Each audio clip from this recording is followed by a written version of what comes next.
أعوذ بالله من الشيطان الرجيم بسم الله الرحمن الرحيم رب اشرح لي صدري ويسر لي أمري واحلل عقدة من لساني يفقه قولي رب زدنا علما اللهم فقهنا في الدين اللهم إني أسألك الفهم النبيين وحفظ المرسلين والمقربين اللهم صل على محمد وعلى آل محمد۔ السلام علیکم ورحمۃ اللہ وبرکاتہ۔ آج ہم آیت نمبر 216 اور 217 پڑھیں گے انشاءاللہ۔ کتبہ لکھ دیا گیا، علیکم تم پر، القتال جنگ کرنا، وہوا اور وہ، کرہ لکم ناپسندیدہ ہے تمہارے لیے۔ کتبہ لکھ دیا گیا یعنی کہ فرض کر دیا گیا، اور کتبہ علیکم ہم نے پہلے بھی پڑھا ہے، یاد ہے آپ کو ہم نے کہاں پڑھا ہے؟ ایک جگہ تو ہم نے پڑھا تھا یا ایھا الذین آمنوا کتب علیکم الصیام، کہ روزہ رکھنا تم پر فرض کر دیا گیا ہے اے مومنو۔ ایک جگہ ہم نے پڑھا کتب علیکم اذا حضر احدکم الموت، اگر تم میں سے کسی ایک کو موت آ جائے تو تم پر وصیت کرنا فرض کر دیا گیا ہے۔ اور ایک اور جگہ ہم نے پڑھا تھا کتب علیکم القصاص فی القتل، کہ اگر قتل کر دیا جائے تو اس میں تمہارے اوپر بدلہ لینا فرض ہے۔ تو یہ سارے حکم ہم نے فرض کے معنوں میں لیے، تو اس کا مطلب یہ ہوا کہ جنگ کرنا بھی ہر وقت ہر مسلمان پر فرض ہے؟ نہیں، اس کا مطلب یہ ہے کہ اس وقت کے مسلمانوں کے لیے اس وقت کے حالات کے مطابق ان پر فرض کر دی گئی تھی، لیکن ہمارے لیے کچھ اسپیسیفک حالات ہیں جن میں ہم پر بھی فرض کی گئی ہے۔ اب آپ دیکھیں کہ وہ حالات کون سے۔ سب سے پہلے تو ہم دیکھتے ہیں کہ فرض، یہ جو جنگ کرنا ہے یہ فرض عین نہیں ہے، فرض کفایہ ہے۔ فرض عین کیا ہوتا ہے؟ فرض عین یہ ہوتا ہے کہ ہر مسلمان پر جو چیز فرض ہوتی ہے ہر ایک کو کرنا لازم ہوتا ہے۔ جیسے نماز پڑھنا فرض ہے، ہر ایک مسلمان کو 5 وقت کی نماز پڑھنا اس پر فرض ہے، لیکن جو نماز جنازہ ہوتی ہے وہ فرض کفایہ ہوتی ہے، یعنی محلے یا علاقے میں سے کوئی ایک بھی اگر اس نماز کو پڑھ لے تو باقی لوگوں کے اوپر سے وہ فرض ہٹ جاتا ہے، یعنی باقی لوگوں کے اوپر وہ فرض نہیں رہتا، ان کی طرف سے وہ پورا ادا ہو جاتا ہے۔ اور دوسری بات یہ کہ جس طرح سے ہر مسلمان پر نماز پڑھنا فرض ہے 5 وقت کی، لیکن جو جنگ ہے وہ عورتوں پر فرض نہیں ہے، بچوں پر فرض نہیں ہے، بوڑھوں پر اور بیماروں پر، تو یہ تو پہلے سے ایک کنڈیشن ہے جو ایکسیپشن کنڈیشن ہے کہ اگر اس طرح کی حالات ہیں تو آپ پر جنگ فرض نہیں ہے۔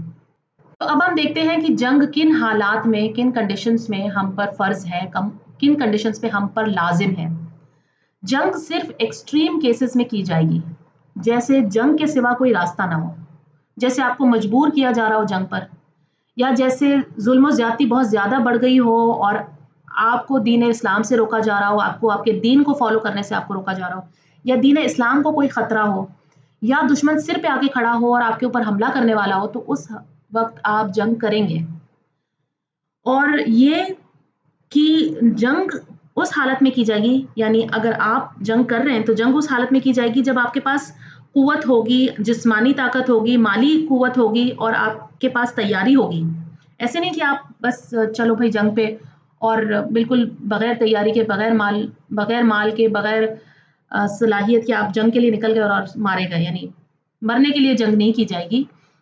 اس کے علاوہ ایک امام کے جھنڈے کے اندر جو ہے نا جنگ کی جائے گی، الگ الگ چھوٹے چھوٹے گروپس، ایسے نہیں کہ ایک یہاں لڑ رہا ہے ایک وہاں لڑ رہا ہے، اس طرح سے نہیں، بلکہ ایک امام کے جھنڈے کے نیچے جنگ کرنا جائز ہے۔ اس کے علاوہ اگر کسی کے پاس کوئی خاص قوت ہے، کوئی خاص سکل ہے جس کی وجہ سے وہ جنگ میں کام آ سکتی ہے، تو اس کے لیے یہ لازم ہوگا، اس کے اوپر فرض ہوگا کہ وہ مسلمانوں کی جنگ میں مدد کرے، وہ پیچھے نہیں ہٹ سکتا کہ اس کے پاس کوئی خاص قوت، کوئی خاص سکل ہے اور وہ پیچھے ہٹ جائے کہ بھائی میں جنگ نہیں کرنا چاہتا۔ اور جنگ میں جو شخص مارا جاتا ہے اسے شہید کہتے ہیں، یعنی اگر اس کی جان چلی گئی جنگ میں تو وہ شہید ہوگا۔ اور یہاں تک کہ رسول اللہ صلی اللہ علیہ وسلم نے فرمایا ہے کہ اگر کوئی شخص اپنے مال کی حفاظت کرتے وقت مارا جائے، یعنی کوئی اس کے مال کے اوپر اٹیک کر رہا ہے اور اسے بچانے کے لیے وہ مارا جائے، تو پھر وہ بھی شہید کہلائے گا۔ تو یہاں کہا گیا کتبہ علیکمُ القتال، جنگ کرنا تم پر فرض کر دیا گیا ہے، وہوا حالانکہ وہ کرہ لکم ناپسندیدہ ہے تمہیں، کرہن مکروہ سے ہے، جیسے ہم کہتے ہیں نا مکروہ ناپسندیدہ، ناگوارا، جو فطرت پر بھاری ہو، بوجھل ہو، کرہن مصدر ہے یعنی کہ وہ ناپسندیدہ ہے تمہیں، اکثر اس کا یہ معنی کیا جاتا ہے کہ حالانکہ وہ ناپسندیدہ ہے تمہیں، نہیں پسند ہے تمہیں، لیکن اس کا معنی یہ بھی بنتا ہے کہ ناپسندیدہ ہے تمہارے لیے. غور سے سنیں، ناپسندیدہ ہے تمہارے لیے یعنی اللہ کو بھی ناپسند ہے کہ تم جنگ کرو. کیوں؟ کیونکہ اللہ معاف کرنے کو پسند کرتا ہے. ہم کئی بار قرآن مجید میں یہ چیز پڑھیں گے انشاءاللہ کہ اللہ معاف کرنا پسند کرتا ہے، جنگ سے، لڑائی سے اور غلط چیزوں سے اللہ امن کو پسند کرتا ہے. اس کے علاوہ ہم نے پیچھے یہ بھی پڑھا، اللہ سبحانہ تعالیٰ نے فرمایا ادخلوا فی السلم کافۃ، کہ پورے کے پورے تم اسلام میں داخل ہو جاؤ، اللہ کے ساتھ پوری طرح سے امن میں رہو، سب کے لیے امن کا ذریعہ بنو. یہ بھی ہم نے معنی کیا تھا رائٹ اس کا. تو امن کو پسند کرتا ہے اللہ. پھر یہ اللہ تعالیٰ، یہ ہمارا اللہ تعالیٰ وہ اللہ تعالیٰ ہے جو مویشی جانور کو، کھیتی کو نقصان پہنچانا بھی پسند نہیں کرتا، یہ بھی ہم نے پیچھے پڑھا. تو وہ خون خرابہ، جنگ اور لڑائی جھگڑے کرنا اس چیز کو پسند نہیں کرتا ہے. جب اللہ کو یہ چیز پسند نہیں تو پھر کیوں ہم پر فرض کی ہے؟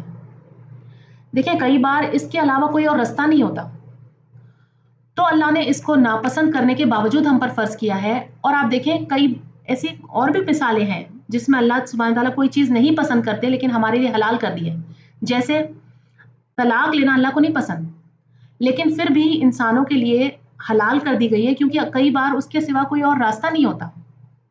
جیسے پیچھے ہم نے پڑھا کہ قتل کے معاملے میں اللہ نے بدلہ لینا فرض کر دیا ہے، تو اس کے علاوہ کوئی اور بہتر اس کا راستہ نہیں تھا، کیونکہ اگر ایسا نہ کیا گیا تو سوسائٹی میں فساد پھیلے گا، تو کچھ چیزوں کو کرنا مجبوری ہوتی ہے. اللہ سبحانہ تعالیٰ یہاں فرماتے ہیں وَهُوَ كُرْهٌ لَكُمْ، وہ تمہیں ناپسند ہے، اللہ کو تو ناپسند ہے، تمہیں بھی ناپسند ہے. اور ہر بار ہر جگہ ہم یہی ٹرانسلیشن پڑھیں گے کہ وہ ناپسند ہے تمہیں یعنی انسانوں کو. اور آپ دیکھیں انسانوں کو ناپسند ہے، یہ بالکل obvious بات ہے. جنگ کرنا، لڑائی کرنا شاید ہی کسی کو پسند ہو. جنگ کتنی خطرناک اور ڈراؤنی چیز ہے، جنگ کے اندر کتنے نقصانات ہیں، مال کا نقصان ہوتا ہے، جان کا نقصان ہوتا ہے، لوگوں کے ہاتھ پیر اگر کٹ جاتے ہیں تو ڈسیبلٹیز ہو جاتی ہیں. اس کے علاوہ ذہنی طور پر لوگ کتنے انسٹیبل ہوتے ہیں، ہر وقت خوف، ہر وقت ڈر، کسی کے مر جانے کا ڈر، خود کے مر جانے کا ڈر. اس کے علاوہ کھانے پینے کے اندر نقصان ہوتے ہیں اور کھانے پینے کی کمی ہو جاتی ہے، بھوکمری ہو جاتی ہے، اور دوائیوں کی کمی، بہت سارے اس میں ڈسٹربنسز ہوتے ہیں. نارمل لائف نہیں چل پاتی، لوگ پڑھنے نہیں جا سکتے، بچے پڑھ نہیں سکتے. یعنی ہم امیجن بھی نہیں کر سکتے کہ کس طرح کے حالات ہوتے ہیں جنگ کے ماحول میں. انسان چین سے سو بھی نہیں سکتا، ہر وقت اس کے سر پر جنگ اور ہر وقت اس کے سر پر موت منڈرا رہی ہوتی ہے، ایک خوف سا رہتا ہے ہر وقت. اور اس سمے تو دو گروہ لڑتے تھے، دو قبیلے لڑتے تھے آپس میں، کچھ اس طرح سے لڑائیاں ہوتی تھی تلواروں سے، اور اس سے لڑائی ہوتی ہے. لیکن آج کے زمانے میں جب بامب گرائے جاتے ہیں، میزائلز چھوڑی جاتی ہے، تو سویلینز کو بھی جان کا نقصان ہے اور یہ بہت ہی ان پیسفل سچویشن ہے. تو جنگ انسان کو کبھی نہیں پسند لیکن پھر بھی تم پر فرض کر دی گئی ہے، اور آگے اللہ نے اس کی وجہ بھی بتائی ہے. اور ایک اور بات میں جو آپ کو بتانا چاہوں گی کہ آپ نے سنا ہوگا کہ شہید سیدھا جنت میں جاتا ہے، اور شہید کی جو موت ہوتی ہے اس کا بہت بڑا مرتبہ ہے اللہ کی نظروں میں. اللہ اس پر سلام بھیجتا ہے، وہ مرتا نہیں بلکہ زندہ رہتا ہے، اللہ کے یہاں وہ رزق پاتا ہے، اور ایسی بہت سی نعمتیں وغیرہ اس کے بارے میں ہم آگے پڑھیں گے انشاءاللہ کہ مرنے کے بعد اس شخص کو کیا کچھ ملتا ہے، اللہ سبحانہ تعالیٰ اس کی کتنی عزت کرتے ہیں جو انسان شہید ہو کر مرتا ہے. اور اسلام میں ہی نہیں بلکہ سارے مذہب میں شہید کی موت کو بہت بڑا مرتبہ دیا گیا ہے، بہت عظیم مانا گیا ہے، بہت بلند اس کا مرتبہ ہے. اور کئی بار ہم مانگتے بھی ہیں کہ یا اللہ تو ہمیں شہید کی موت عطا کر. تو اسلام میں شہادت کو گلوریفائی کیا ہے لیکن جنگ کو ناپسندیدہ ٹھہرایا ہے، اور سولجرز کو بھی گلوریفائی نہیں کیا کہ سولجرز کو گلوریفائی کیا ہو، ایسا بھی نہیں ہے. تو اس کا مطلب یہ نہیں کہ اگر ہم شہادت پانا چاہتے ہیں یا شہید ہونا چاہتے ہیں تو چلو جی جنگ پہ چلیں یا جنگ کے ماحول کریٹ کریں، ایسا نہیں ہے.